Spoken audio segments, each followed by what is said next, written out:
The second version of the moral argument, which we will explore, is an abductive version of the argument, as spearheaded by Jerry Walls and David Baggett in their trilogy of books on the topic. Their argument has a decided advantage over Craig's version because it is an inference to God as the best explanation of moral facts. As they claim, full moral theory does, we agree, require God at its foundation to be complete, and God's inclusion is most important of all. But the resources of this world, created by God, can meet with some measure of success the task of moral theory. That this is so, we contend, provides grounds for secular thinkers to be slow to accept Craig's first premise. We don't have to argue that a world like this without God entails no real morality at all in our effort to show that the moral argument is a powerful tool in our apologetic arsenal. The abductive approach does not rely on the deductive one. If anything, the argumentation needed to back up the premises in the deductive version relies on a lot of patient background abductive work. So, unlike Craig's deductive argument, they don't have to show that all non theistic versions of moral realism are logically impossible.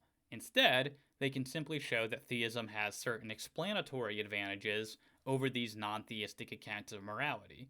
While this makes their argument more modest than Craig's, it also makes it much more defensible. As they explain, we are not just defending the mere possibility of a theistic ethic, but its rational plausibility and the effectiveness of theism to provide better explanations of moral facts than its alternatives.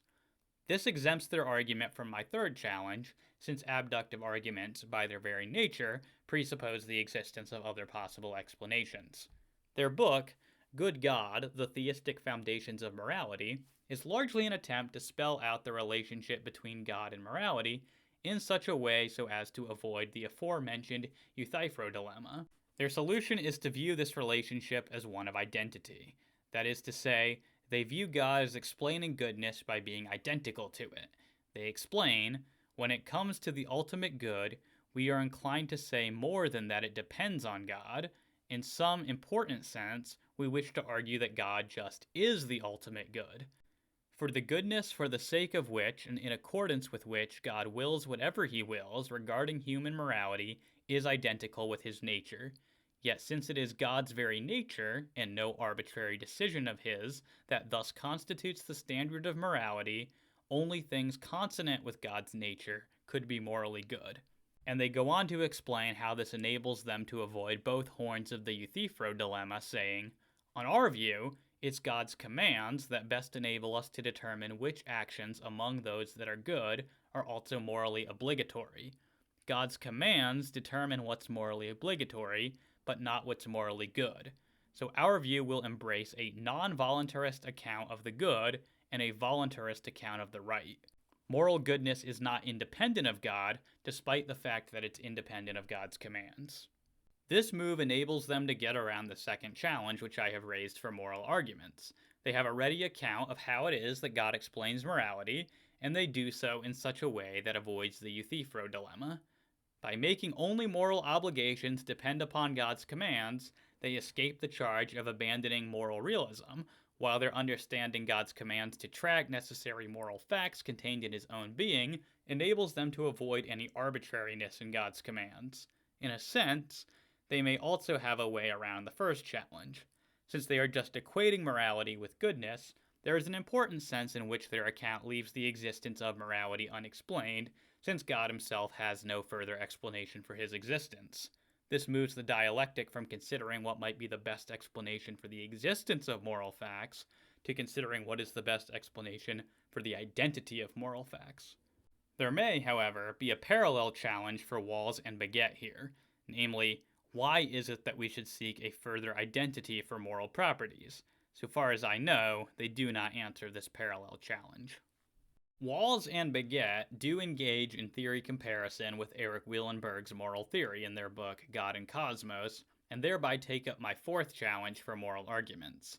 Their primary objection, which they level against Wielenberg's theory, is somewhat difficult to interpret. They argue, it is quintessential question begging to assume that this supervenient story is consistent with secularism, because if humans are created by God in his image, then being human, would have for one of its essential features a relational property of which God is a part. How can the existence of persons be accounted for on Wielenberg's view? In a world as he envisions it, the emergence of persons is far from an obvious eventuality. Wielenberg wants to say, understandably, that humans are ever so much more feelers and thinkers and reasoners and lovers. But to simply assume we can be all those things on a secular view of the world and the human condition, despite the vast qualitative leaps involved and what rugged honesty about the implications of such things as causal closure of the physical suggest, seems misguided and question begging. The main point is clear enough, namely that given Wielenberg's atheism, they doubt that he has the resources to explain the specific properties which humans bear. As they conclude, it's not at all clear that Wielenberg is within his epistemic rights to be sanguine in his affirmation of a human nature or essence on his worldview. What's not clear is how they think that he is, or at least might be, begging the question. Their comments about the image of God suggest that they take this to be an essential property of the human constitution. Fair enough. But are we really to believe that if that element of the human nature were stripped away, then nothing more would remain? Surely Walls and Baggett do not want to maintain that being in the image of God is the only possible concept of being human. And if they do, then it seems clear that it is they, rather than Wielenberg, who are begging the question as to what it means to be human. They go on at some length, citing atheists like Daniel Dennett and Owen Flanagan, who have argued against the very existence of the things to which one might appeal to ground human nature, such as consciousness or free will. Apparently, the upshot of this discussion is supposed to be that this provides some reason for thinking that human beings cannot be more than a pack of neurons given atheism. But it's not really clear why the opinions of these other atheists should affect Wielenberg, or at least someone who adopts his theory as an explanation for moral facts. Indeed, Walls and Baggett don't seem to be arguing that theism provides a superior explanation for moral facts here at all. This looks like a wholly different argument for theism based upon the existence of human persons or consciousness or something like that. And I'm happy enough to grant that things like consciousness provide evidence for theism, but I am here interested in whether or not moral facts provide evidence for theism. All this talk about the nature of human beings seems to me tangential to the topic at hand. Being a Platonist, it seems that Wielenberg could ground human nature in some sort of abstract form of humanness, and if things like mind-body physicalism or causal closure are going to be a problem for preserving human nature, the proponent of Wielenberg's theory can simply give them up, at least for the sake of argument. As already noted, atheism is merely committed to a denial of God's existence. It makes no claims about the nature of the human constitution. Atheism is not synonymous with mind-body physicalism or the causal closure of the physical. The pertinent question is, why think that theism better explains moral facts than Platonism?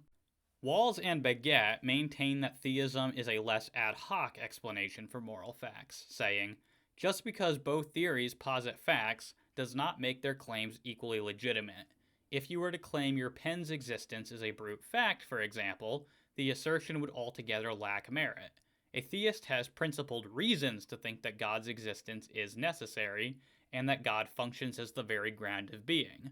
What puts an end to the search for more adequate moral foundations is that there is, in actuality on this view, a real beginning and foundation to all else, a real locus of value, a primordial good of unsurpassable value. The brute facts posited by Wielenberg, in contrast, seem an ad hoc stopping point, simply invoking, in our estimation, some of the crucial moral facts in need of explanation. But this amounts to little more than an appeal to intuition that God is a better explanation for morality than Platonism. In virtue of what is Platonism more ad hoc than theism? As best I can understand Walls and Baggett, this is in virtue of it not positing a more basic foundation for everything else. But that is just to say that moral Platonism is not theism. Clearly it won't do to point out the trivial fact that one rival hypothesis is not the same as the other. The defender of Wielenberg's model is left without any solid reason for thinking that theism is objectively the better explanation. We have been told that theism is less ad hoc, but we have been denied an explanation for how this is so. But perhaps Platonism itself is best explained by theism.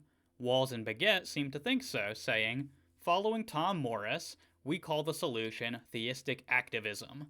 The whole Platonic realm is thus seen as deriving from God.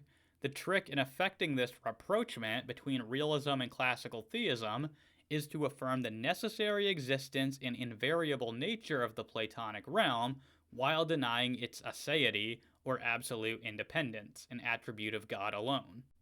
Were it to turn out that abstract objects themselves were dependent upon God, then they certainly would not afford the atheist an alternative explanation to theism for the existence of moral facts. However, so called theistic activism or absolute creationism is not a very promising account of abstract objects. It is notoriously plagued by the bootstrapping problem. As Craig explains, according to absolute creationism, God has created all properties. In order to create properties, God would already have to possess certain properties. For example, in order to create the property being powerful, God would already have to be powerful. An impotent God obviously could not create anything. Thus, God would have to already possess a property in order to create it, which is viciously circular. Now, Walls and Baggett might try to maintain that God does not explain his own properties, but only all other properties. However, that will force them into a dilemma. On one side, they could say that God possesses uncreated properties. This will entail that at least those properties exist in a Platonic sense. Not only does this entail a denial of divine aseity, but it also raises the question as to why God is needed to explain some properties if he is not explaining all of them. On the other side, they could maintain that God is as he is without exemplifying any properties, but this will undercut any reasons that one might have for believing in abstract objects in the first place, inasmuch as it concedes that things can be as they are without any properties, and thus renders Platonism superfluous. Again, Craig says, with their backs apparently to the wall, some absolute creationists have conceded that God does not create his own properties, but they insist that God has created all other properties. This recourse, however, will either sacrifice divine aseity on the altar of Platonism, or else seems to yield the palm of victory to the anti-Platonist. Furthermore, to the extent that abstract objects remain abstract, it is difficult to see how theism can be the best explanation of such objects. Theism merely adds another entity to our ontology, and therefore creates additional complexity, which lowers the intrinsic probability of the hypothesis.